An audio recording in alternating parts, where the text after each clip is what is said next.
초중등 어머님들이 나중에 고등학교 아이를 보내고 나서 몇 가지 초중등 때에 대한 후회를 하는 거를 미리 말씀드려 볼게요. 그럼 여러분들은 그거를 이제 방지하실 수 있겠죠. 첫 번째 후회하신 분들이 뭐가 있냐면 초등학교 때 놀렸대요. 아이를 자유롭게 자기 비교과 활동 같은 거 열심히 하고 탐구대, 토론대, 발표대 이런 것만 나가고 그렇죠? 교과 공부에 대해서 그렇게 밀어붙이지 않았다가 중학교 와서 내신 시험 망하고 노선을 바꿨다는 엄마들 굉장히 많습니다.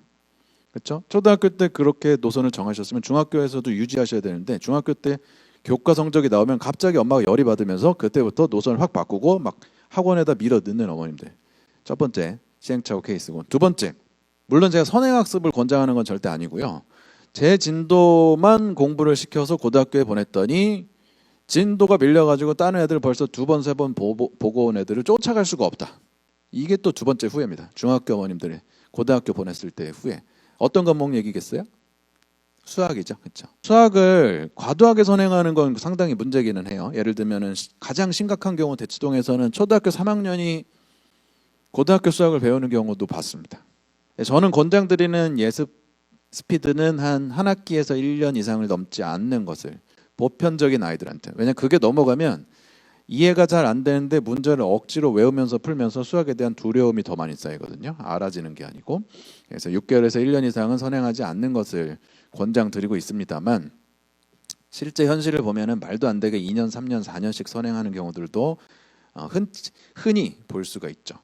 그걸 왜 하느냐? 난이도도 물론 높고 내신에서도 어려운 문항이 나오고 일반적인 학교들도 대부분은 변별을 해줘야 되기 때문에 어려운 문제 안 낼 수가 없어요. 거기다가 진도도 상당히 빠르고 사실상 한 2년 정도의 대부분의 진도를 다 나가니까 그거를 고등학교 올라가서 처음 배우는데 빠바바박 이해돼가지고 학교 수업만으로 대응이 된다. 그러면 걔는 IQ가 140대나 150대입니다. 네, 그런 애들은 학교 수업만 가지고 바로 돼요.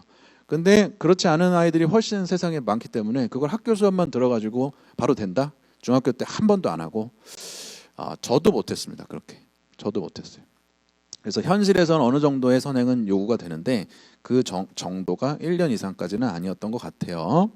그러면 중학교 3학년 때 고등학교 수학 1학년 거 정도는 예습을 충분히 하고 가시는 게 맞습니다. 이게 현실적이에요. 수원수투부터 본격적인 고등학교 수학이지 고등학교 1학년 수학은 사실 고등학교 수학은 아닙니다. 대부분의 내용을 중학교 때 많이 배운 거를 조금 더 심화 확장하는 거라서 고1 정도를 중3 때 예습하는 거는 그렇게 막 무리수가 들지는 않아요. 그런 수학을 준비하고 가느냐? 아니야. 뭐 선행이야. 그러면서 고등학교 가서 그때 또 열심히 하면 돼 라고 했다고 후회하시는 어머님들 그렇게 많아요.